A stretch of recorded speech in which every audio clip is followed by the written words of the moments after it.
semuanya itu yang mungkin pernah dulu ada masalah atau gimana, kita orang-orang baru, kita tidak tahu apa-apa sama sekali, tiba-tiba dapat surat panggilan. Jadi kita itu semuanya dicap bersalah sebelum dibuktikan tidak bersalah.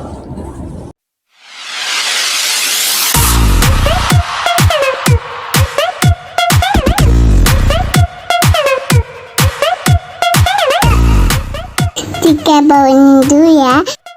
Ada.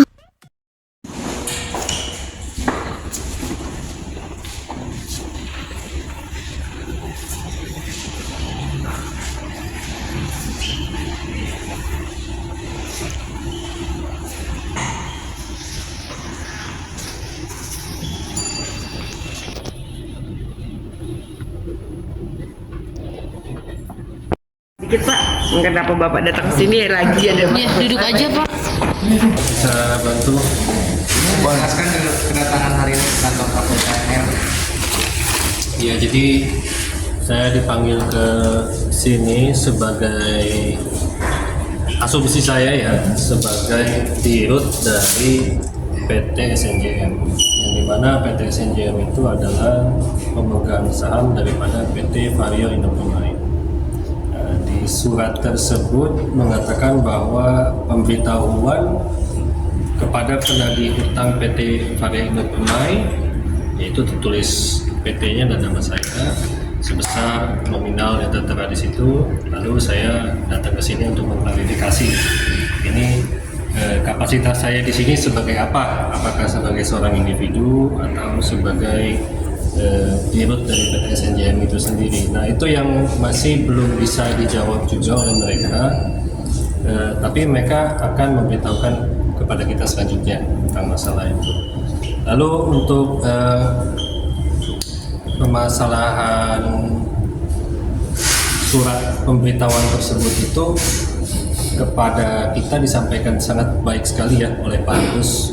Mungkin salah satu yang sangat komunikatif dari semua orang yang pernah kita temui di KPKNL dan Satgas LB. Dia juga sangat jelas dalam menjelaskan semuanya, sangat detail, sangat memaklumi, dan tidak bersikap seolah-olah kita itu adalah kesakitan.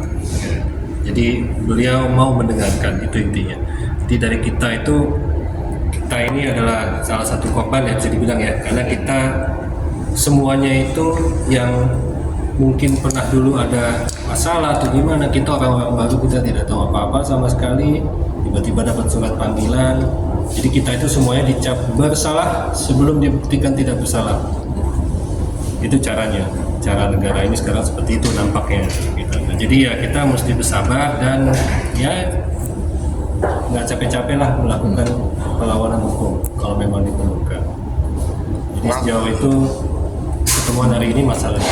Mungkin ada pertanyaan lain? Jika tidak ada tanggapan dari mereka, apa ada langkah selanjutnya dari pihak? Sepertinya gantung ya tadi ya. Jadi dari pihak, malah justru saya bilang Pak Agus, hari ini kita baru tahu satu hal yang tidak pernah kita ketahui sebelumnya, yaitu bahwa kita bisa meminta data kepada mereka. Kita bisa meminta data kepada mereka dengan cara tertulis. Itu dari sekian banyak itu baru hari ini tahu, bersurat ke mereka. Nanti mereka akan kasih tahu dasarnya dari mana utangnya, catatannya siapa yang menyerahkan pertama kali. Nah, itu baru saya tahu hari ini, baru kita tahu hari ini.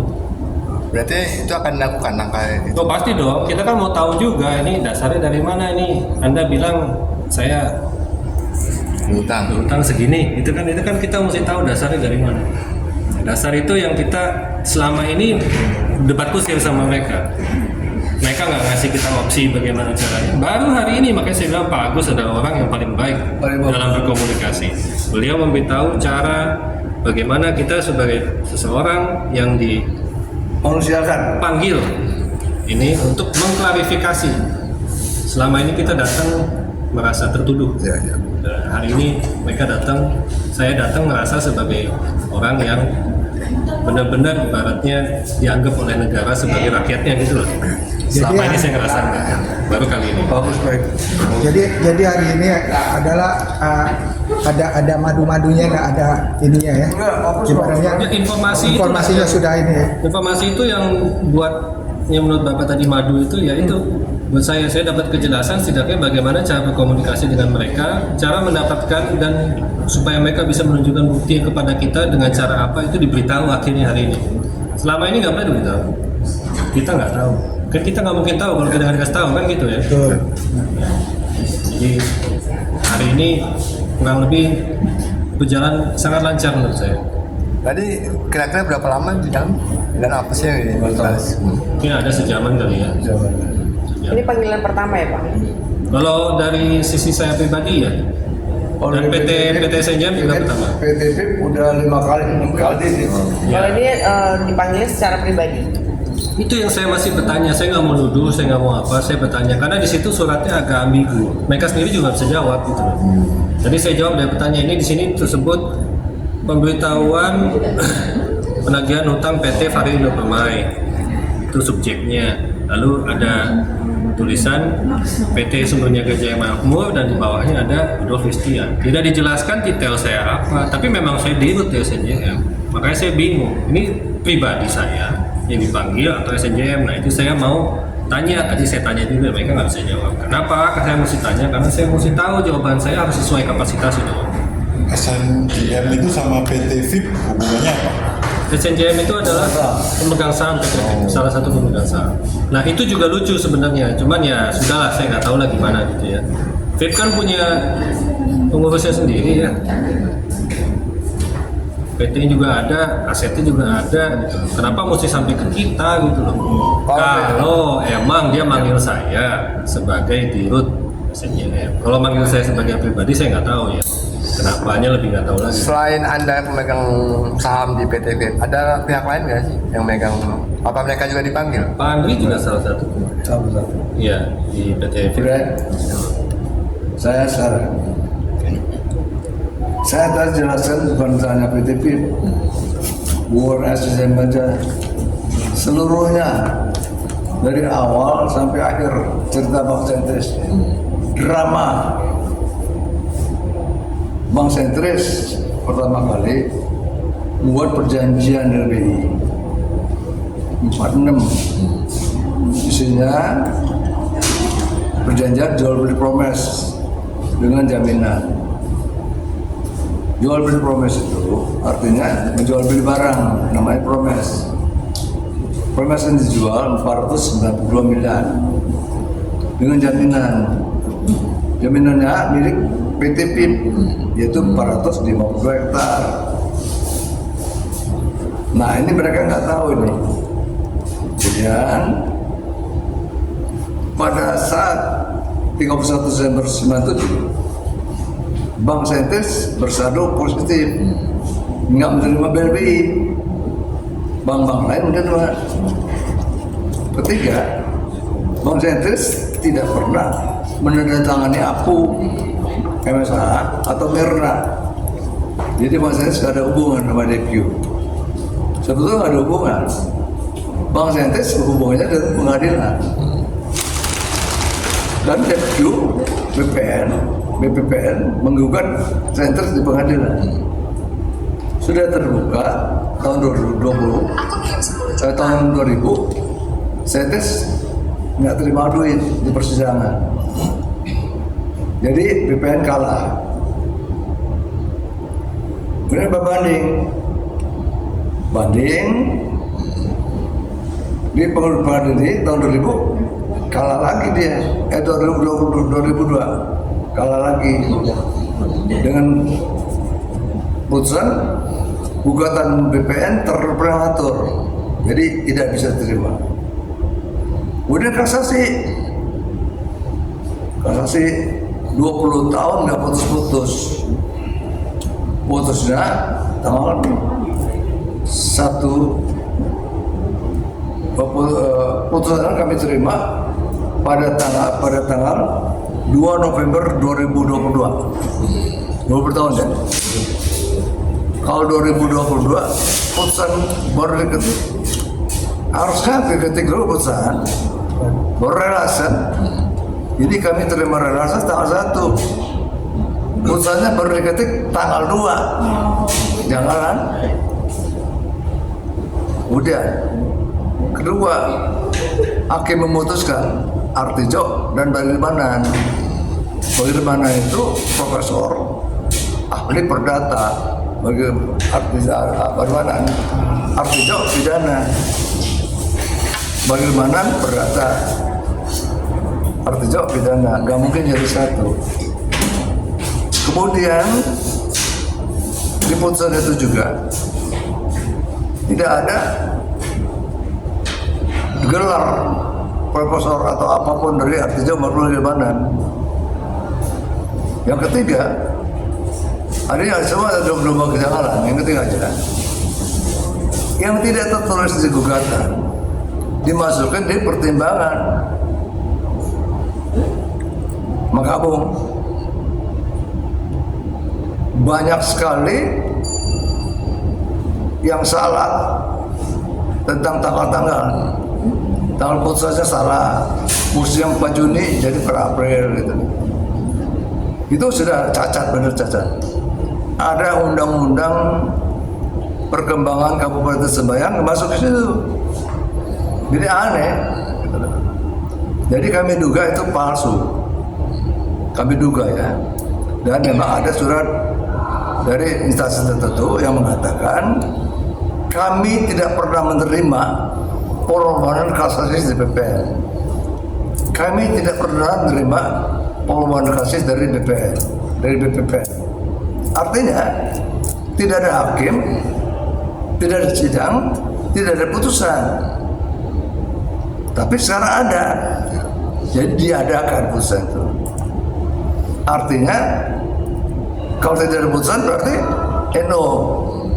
NO-nya 2002, yaitu mengacu kepada pengadilan tinggi. Kalau NO berarti DPQ sama Setes nggak ada urusan. Sudah inkrah di pengadilan tinggi. Menurut hukum, kalau kamu nggak bikin perjanjian apapun, tanda Q, aku tidak, MSA tidak, MRA tidak bikin perjanjian apapun, berarti nggak ada yang diberikan pada negara, sehingga negara tidak punya hak menagih. Tapi dia punya perjanjian sama BI, perjanjian nomor 39 menjual sesi, BI menjual sesi dengan review bayar uang, maka itu review lagi kami. Nah ini harus diperluruskan ini. Padahal BI antara tidak mencarikan uang pada kami. Maka dia bilang, kalau itu bisa dicabut Pak, semua beres. Kalau bisa dicabut, ya bisa, akan kami gugat.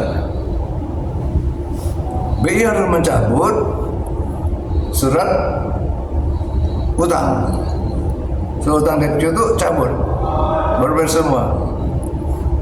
Jadi istilah kata dari saya bahwasanya kami nggak ada urusan dengan DPQ, yaitu Satgas, KPN, PUBN nggak ada, karena kami sudah NO. NO itu artinya tidak ada perkara, tidak ada satu hak pun yang diberikan Setes kepada negara atau kepada BI. BI sendiri nggak boleh nagih. Pasal 3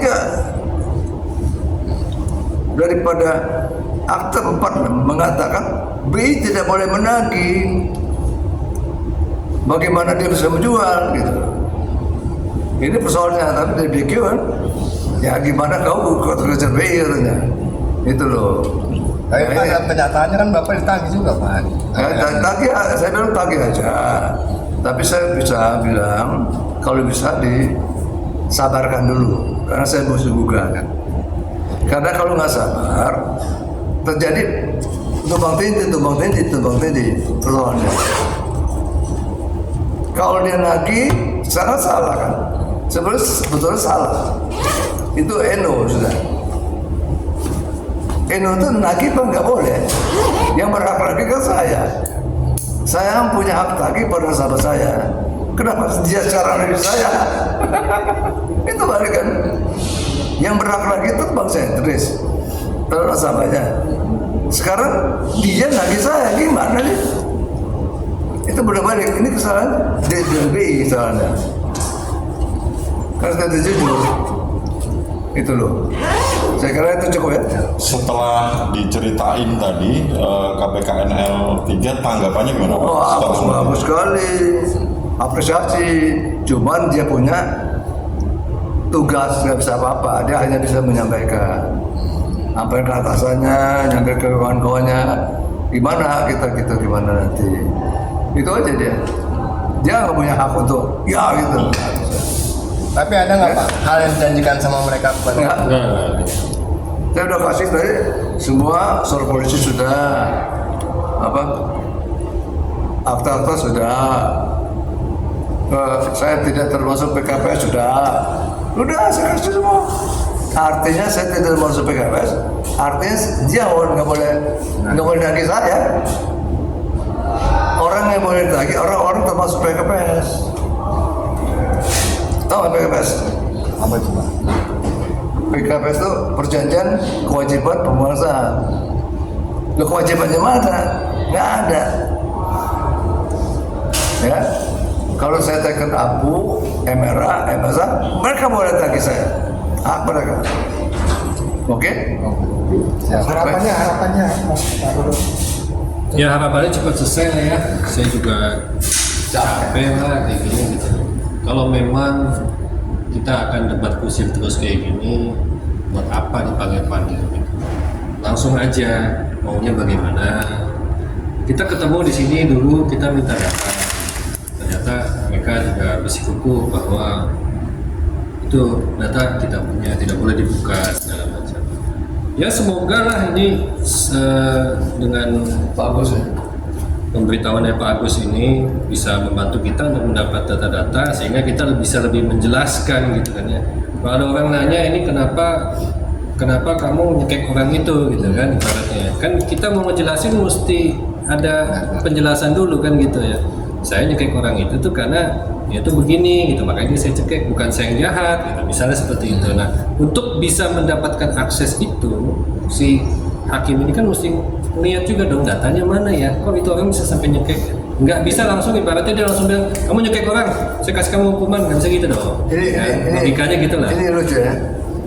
Kemarin PT PIP sebagai nasabah, Ya, kemudian PT PIP sebagai penjamin nasabah. ya. Sekarang PT SNJN sebagai pemegang saham. Gila tuh. Ya, gimana? Jadi lembaganya ditagih, pemegang saham ditagih gitu ya. Maka saya bilang, review itu agak aneh ya. Ini kewajiban, ini harta. Kalau kewajiban sudah ditagih, hartanya milik dia dong. Jangan harta ditagih, kewajiban ditagih, tanpa penyelesaian. Lu nagih sudah banyak, udah sita orang punya, nasabah gua tuh, milik gua. Kenapa diambil? Saya bilang, sudahlah. Dia akan datang jangan gitu. Itu selesai. Mudah-mudahan ada baiknya. Saya kira sebaiknya ditahan supaya jangan sampai saya ngajar terus. Kalau dia ngajar saya ngajar dia. Jangan saya ini liar. Coba kalau saya nggak datang, kalau dia kan datang sini. Kalau datang sini, saya ngomong lagi, tambah liar berita ini. Gitu loh. Jadi harusnya mereka diem dulu. BI beres sama saya atau BI yang aktif gitu. Jangan mereka kejar saya kejar saya terus ngomong ini, tambah liar kan, gitu loh. Ini soalnya BI nggak dilibatkan, BI nggak dilibatkan. Yang berantem, yang bikin perjanjian sama BI, yang berantem sama MQ, gitu ngaco deh. Sebetulnya akte 39 dan DFQ itu BI mesti ngomong sama saya, nggak bisa langsung gitu dong. Kalau dia ada perjanjian sama saya, DFQ nggak tahu ada jaminan.